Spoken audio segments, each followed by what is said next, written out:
first in our Quick Break Excel series. VLOOKUP is a function in Excel that allows you to search for a value in a column and return a corresponding value in the same row. If that doesn't make sense, we'll look at an example in a minute. The V in VLOOKUP stands for vertical. The data must be arranged so lookup is done in a column. You can use VLOOKUP to look up information from a large spreadsheet or to find repetitive information. Just an FYI, there is also an HLOOKUP function in Excel.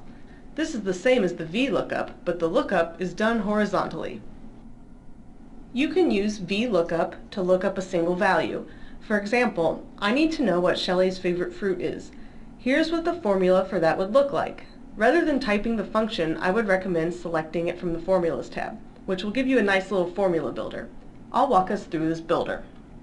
First, lookup value. This is what you are looking up in the table. This is the known value, and it must be in the left column of the table array.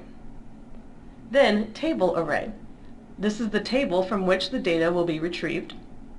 Third, the column index number. This is the column number in the table for the value you want returned. And finally, range lookup. Most often you'll put false here, which will require an exact match for the lookup value. You can also use VLOOKUP if you need to do this multiple times. Here I have a list of people who are coming to my house, and I want to make sure that I have their favorite cookie on hand. And since I'm a huge weirdo and have all this in a spreadsheet, it'll be no problem. So I'm going to select the cell that I want the cookie to show up in and go to my formula builder. For lookup value, I'm going to look up Mark, but I'm just going to click the cell in this situation. For table array, I'm going to select the table where my data is, so I'm going to navigate to that sheet and select the whole table. This time I'm going to use $signs so that it stays static. Since cookie is what I'm looking up, and it is the third column, so I'm going to enter 3 here, and then I'm going to enter false. I've never not used false. So I'm going to just click OK, and just like that, his favorite cookie shows up. So since I'm doing this multiple times, I'm just going to copy and paste this formula, and there you go. I've got everybody's favorite cookie. Here's an example of how I use this in my daily work.